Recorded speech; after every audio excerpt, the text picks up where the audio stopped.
சிவனே சிவனே சுந்தரம் அவனது அழகோ அழகு. சத்யம் சிவனே சிவனே சுந்தரம் அவனது அழகோ அழகு. சிவனது ஞானம் புரிந்து கொண்டவரிடம் மாயை தோற்றே போகும். சத்யம் சிவம் சுந்தரம் சத்யம் சிவம் சுந்தரம். ஓம் சாந்தி.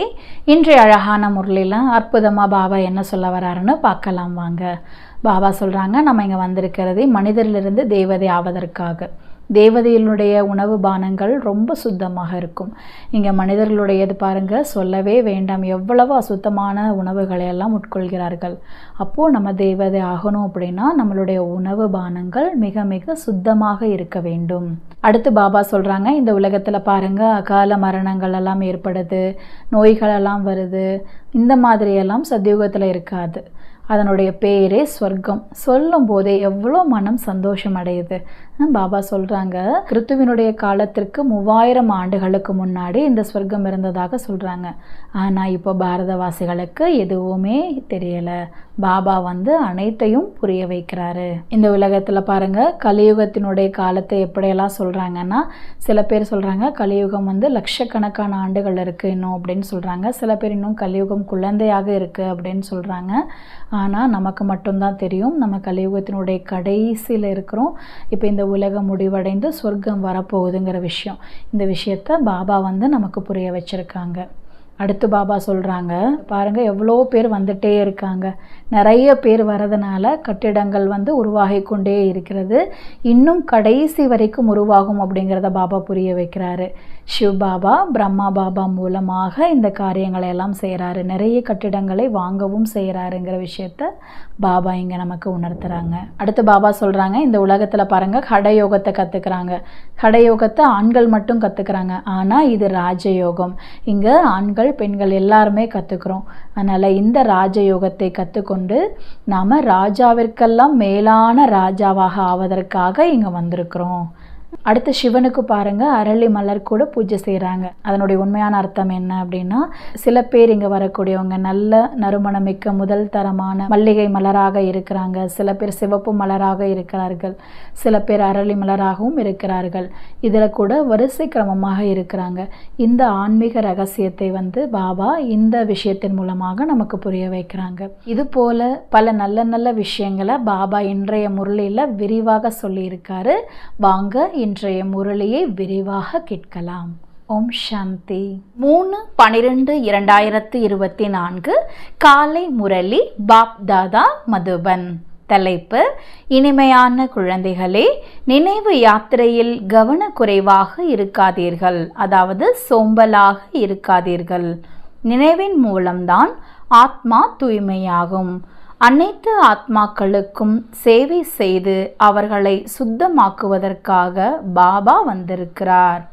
கேள்வி: எந்த ஒரு நினைவு உள்ளவராக இருந்தோமானால் உணவு பானம் சுத்தமாகிவிடும். பதில்: உண்மையான கண்டத்திற்கு செல்வதற்காக அல்லது மனிதரிலிருந்து தேவதை ஆவதற்காக நாம் பாபாவிடம் வந்துள்ளோம் என்ற நினைவு இருக்குமானால் உணவு பானம் சுத்தமாகிவிடும். ஏனென்றால் தேவதைகள் ஒருபோதும் அசுத்தமான பொருளை உண்ணமாட்டார்கள். எப்போது நீங்கள் உண்மையான கண்டம் தூய்மையான கண்டத்திற்கு அதிபதி ஆவதற்காக சத்தியமான பாபாவிடம் வந்திருக்கிறீர்களோ அப்போது பதீத், அதாவது அசுத்தமாக ஆக முடியாது. ஓம் சாந்தி. ஆன்மீக தந்தை ஆன்மீக குழந்தைகளிடம் கேட்கிறார், குழந்தைகளே, நீங்கள் இங்கே அமர்ந்திருக்கும் போது யாரை நினைவு செய்கிறீர்கள்? எங்களுடைய எல்லையற்ற தந்தையை. அவர் எங்கே இருக்கிறார்? அவர் அழைக்கப்படுகிறார் அல்லாஹ் ஹே பத்தீத்த பாவனா என்று. இப்போது சந்நியாசிகளும் கூட பத்தீத்த பாவன சீதாராம், அதாவது பக்தர்களை பாவனமாக்கும் ராமரே வாருங்கள் என்று சொல்லிக்கொண்டே உள்ளனர். இதையோ தூய உலகம் என்றும் சத்யுகமும் தூய்மை இல்லாத உலகம் என்று கலியுகமும் சொல்லப்படுகிறது என்று குழந்தைகள் புரிந்து கொண்டுள்ளீர்கள். இப்போது நீங்கள் எங்கே அமர்ந்திருக்கிறீர்கள்? கலியுகத்தின் கடைசியில். அதனால் பாபா வந்து எங்களை தூய்மையாக்குங்கள் என்று அழைக்கின்றனர். நாம் யார்? ஆத்மா. ஆத்மாதான் தூய்மையாக வேண்டும். ஆத்மா தூய்மை அடைகிறது என்றால் சரீரமும் தூய்மையானதாக கிடைக்கும். ஆத்மா தூய்மை இழப்பதால் சரீரமும் தூய்மையற்றதாக கிடைக்கிறது. இந்த சரீரமோ மண்ணால் ஆன பொம்மை, ஆத்மாவோ அழியாதது ஆகும். ஆத்மா இந்த உறுப்புகள் மூலம் சொல்கிறது, அழைக்கிறது, நான் மிகவும் தூய்மை இழந்து விட்டுள்ளேன், என்னை வந்து தூய்மையாக்குங்கள் என்று. பாபா தூய்மையாக்குகின்றார். 5 விகாரங்கள் என்ற ராவணன் தூய்மை இழக்க வைக்கிறான். பாபா இப்போது நினைவுபடுத்துகின்றார், நாம் தூய்மையாக இருந்தோம். பிறகு 84 பிறவிகள் எடுத்து இப்போது கடைசி பிறவியில் இது போல இருக்கிறோம். நான் இந்த மனித சிருஷ்டி ரூப மரத்தின் விதை வடிவமாக உள்ளேன் என்று பாபா சொல்கிறார். ஹே பரம்பிதா பரமாத்மா, ஓ காட் ஃபாதர், எங்களை துன்பத்திலிருந்து விடுவியுங்கள் என்று என்னை அழைக்கின்றனர். ஒவ்வொருவரும் தனக்காக சொல்கின்றனர், என்னை விடுவியுங்கள், மேலும் வழிகாட்டியாகி சாந்தி தாமத்திற்கு அழைத்து செல்லுங்கள் என்று. சந்நியாசிகள் முதலானோரும் கேட்கின்றனர், நிலையான அமைதி எப்படி கிடைக்கும்? இப்போது சாந்தி தாமமோ வீடாகும். அங்கிருந்துதான் ஆத்மாக்கள் தங்களுடைய பாகத்தை நடிப்பதற்காக இங்கே வருகின்றனர். அங்கே ஆத்மாக்கள் மட்டுமே உண்டு, சரீரம் கிடையாது. ஆத்மாக்கள் ஆடையின்றி, அதாவது சரீரமின்றி அங்கே உள்ளனர். நிர்வாணம் என்றால் ஆடை அணியாமல் இருப்பது என்று பொருள் அல்ல. சரீரமின்றி ஆத்மாக்கள் அசரீரியாக உள்ளனர் என்பது பொருளாகும். பாபா சொல்கிறார், குழந்தைகளே, ஆத்மாக்கள் நீங்கள் அங்கே மூலவதனத்தில் சரீரமின்றி இருக்கின்றீர்கள். அது நிராகாரி உலகம் என சொல்லப்படுகிறது. குழந்தைகளுக்கு எப்படி நாம் ஏணிப்படியில் கீழே இறங்கி வந்துள்ளோம் என்பதை பற்றி புரிய வைக்கப்பட்டுள்ளது. அதிகபட்சமாக முழு 84 பிறவிகளை எடுக்கிறோம். பிறகு சிலர் ஒரு பிறவியும் கூட எடுக்கின்றனர். ஆத்மாக்கள் மேலிருந்து வந்து கொண்டே இருக்கின்றனர். இப்போது பாபா சொல்கிறார், தூய்மையாக்குவதற்காக நான் வந்துள்ளேன். சிவபாபா பிரம்மா மூலமாக உங்களுக்கு படிப்பு சொல்லி தருகிறார். சிவபாபா ஆத்மாக்களின் தந்தையாவார். பிரம்மாவை ஆதிதேவன் என்கின்றார்கள். இந்த தாதாவிற்குள், அதாவது மூத்த சகோதரனான பிரம்மாவிற்குள் பாபா எப்படி வருகிறார் என்பதை குழந்தைகளாகிய நீங்கள் தான் அறிவீர்கள். என்னை ஹே பத்தீத்த பாவனா வாருங்கள் எனவும் அழைக்க செய்கின்றனர். ஆத்மாக்கள் இந்த சரீரத்தின் மூலம் அழைத்துள்ளனர். முக்கியமானது ஆத்மா இல்லையா? இதுவே துக்கதாமம். இங்கே கலியுகத்தில் பாருங்கள், உயிரோடு வாழும் போதே திடீரென மரணம் ஏற்படுகிறது. அங்கே இப்படி நோய் போன்ற எதுவும் இருக்காது. பெயரே ஸ்வர்க்கம். எவ்வளவு நல்ல பெயர்! சொன்னாலே மனம் குஷியடைந்து விடுகிறது. கிறிஸ்துவிற்கு 3000 ஆண்டுகளுக்கு முன்பு ஸ்வர்க்கம், பாரடைஸ் இருந்தது என்று கிறிஸ்தவர்களும் சொல்கின்றனர். இங்கே பாரதவாசிகளுக்கோ எதுவுமே தெரியாது. ஏனென்றால் அவர்கள் அதிகமான சுகத்தை பார்த்துள்ளனர் என்று சொன்னால் துக்கமும் அதிகமாக பார்த்து கொண்டுள்ளனர். தமோ பிரதானமாக ஆகியுள்ளனர். 84 பிறவிகளும் இவர்களுக்குத்தான். அரை கல்பத்திற்கு பிறகு வேற்று தர்மத்தினர் வருகின்றனர். இப்போது நீங்கள் புரிந்து கொண்டுள்ளீர்கள். அரை கல்பமாக தேவி தேவதைகள் இருந்தனர் என்றால் வேறு எந்த ஒரு தர்மமும் இல்லாது இருந்தது. பிறகு திரேதாவில் எப்போது ராமர் இருந்தாரோ அப்போது இஸ்லாமியம், பௌத்தம் கிடையாது. மனிதர்களோ முற்றிலும் காரிருளில் உள்ளனர். உலகத்தின் ஆயுள் லட்சக்கணக்கான வருடங்கள் என சொல்லிவிடுகின்றனர். அதனால் மனிதர்கள் கலியுகம் என்னும் சிறிய குழந்தை என்று குழப்பமடைகின்றனர்.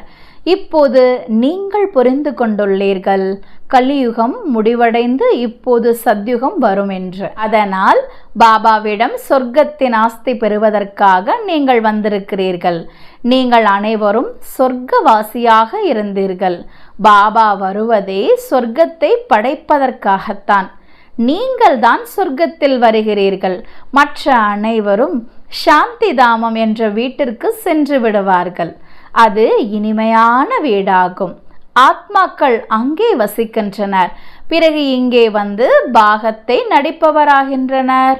சரீரம் இல்லாமல் ஆத்மாவால் பேசக்கூட முடியாது. அங்கே சரீரம் இல்லாத காரணத்தால் ஆத்மாக்கள் சாந்தியில் உள்ளன.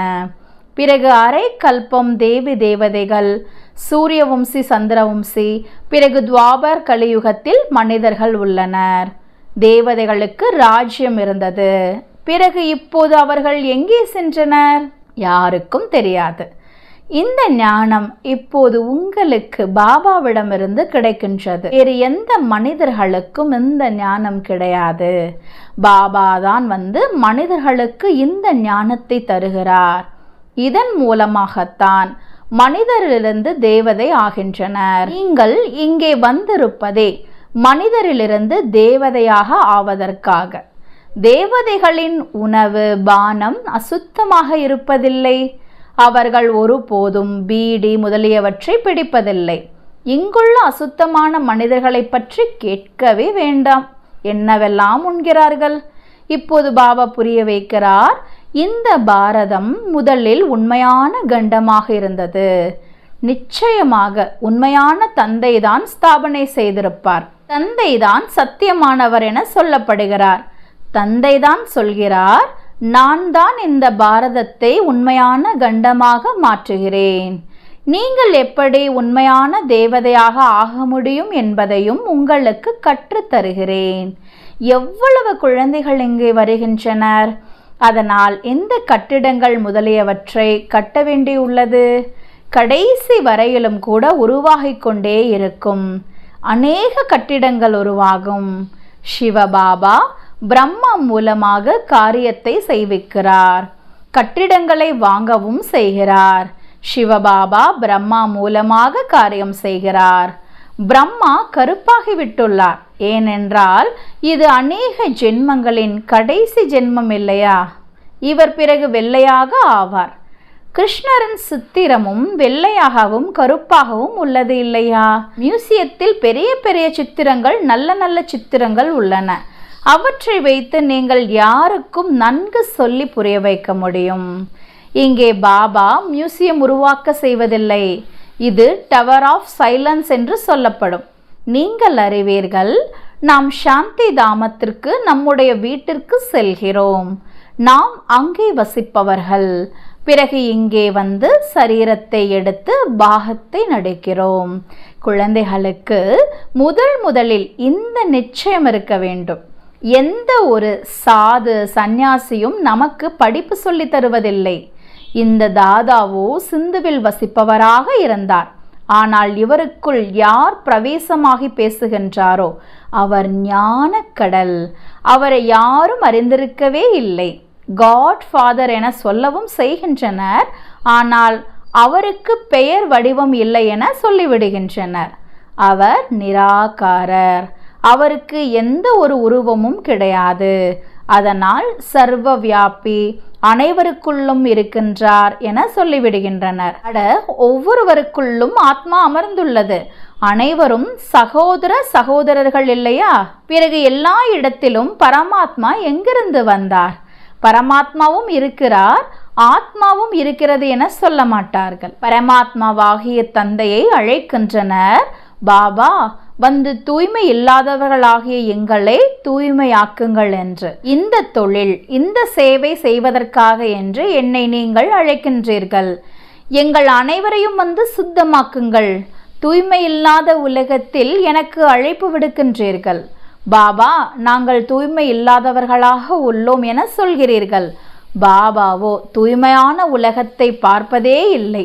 தூய்மை இல்லாத உலகத்தில்தான் உங்களுக்கு சேவை செய்வதற்காக வந்துள்ளேன் என்கிறார். இப்போது இந்த ராவண ராஜ்யம் விநாசமாகிவிடும்.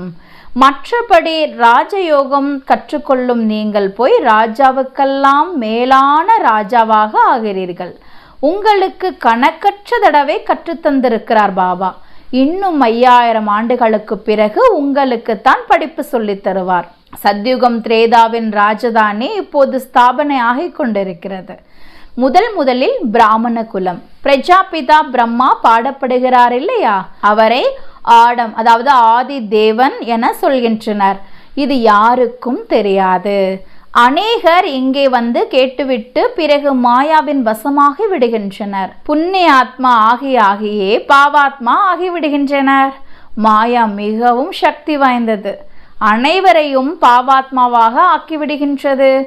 இங்கே எந்த ஒரு தூய்மையான ஆத்மாவோ புண்ணிய ஆத்மாவோ இல்லை. தூய்மையான ஆத்மாக்களாக தேவி தேவதைகள் தான் இருந்தனர். எப்போது அனைவரும் தூய்மை இல்லாமல் ஆகிவிடுகின்றனரோ அப்போது தந்தையை அழைக்கின்றனர். இப்போது இது ராவண ராஜ்யம், அசுத்தமான உலகம், இது முள் நிறைந்த காடு என சொல்லப்படும். சத்யுகம் மலர்களின் தோட்டம் என சொல்லப்படும். முகல் கார்டனில் எவ்வளவு முதல் தரமான நல்ல நல்ல மலர்கள் உள்ளனர். அரளிப்பூவும் கிடைக்கும். ஆனால் இதன் அர்த்தத்தை எவரும் புரிந்து கொள்வதில்லை. சிவனுக்கு பக்தியில் அரளிப்பூவை ஏன் போடுகின்றனர்? இதையும் பாபா அமர்ந்து புரிய வைக்கிறார். நான் எப்போது படிப்பு சொல்லி தருகிறேனோ அவர்களுக்குள் சிலர் முதல் தரமான மல்லிகை மலராக, சிலர் சிவப்பு மலராக, சிலர் பிறகு அரளி மலராகவும் உள்ளனர். வரிசை கிரமமாகவோ உள்ளனர் இல்லையா?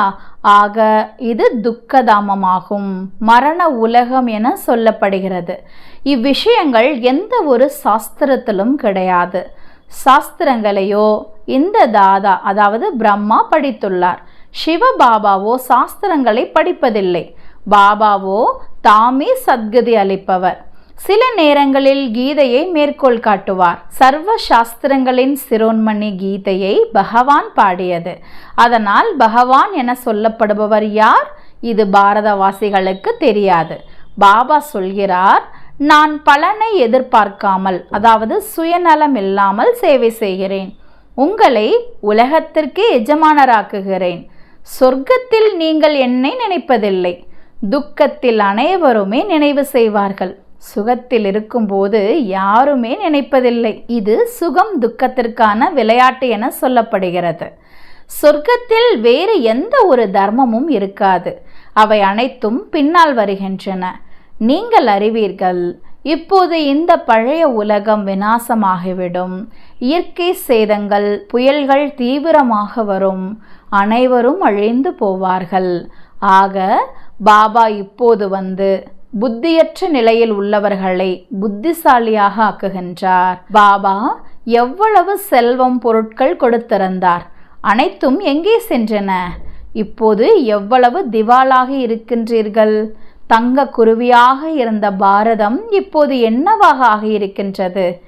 இப்போது மீண்டும் பதீத்த பாவனர் பாபா வந்துள்ளார். ராஜயோகம் கற்பித்து கொண்டிருக்கிறார்.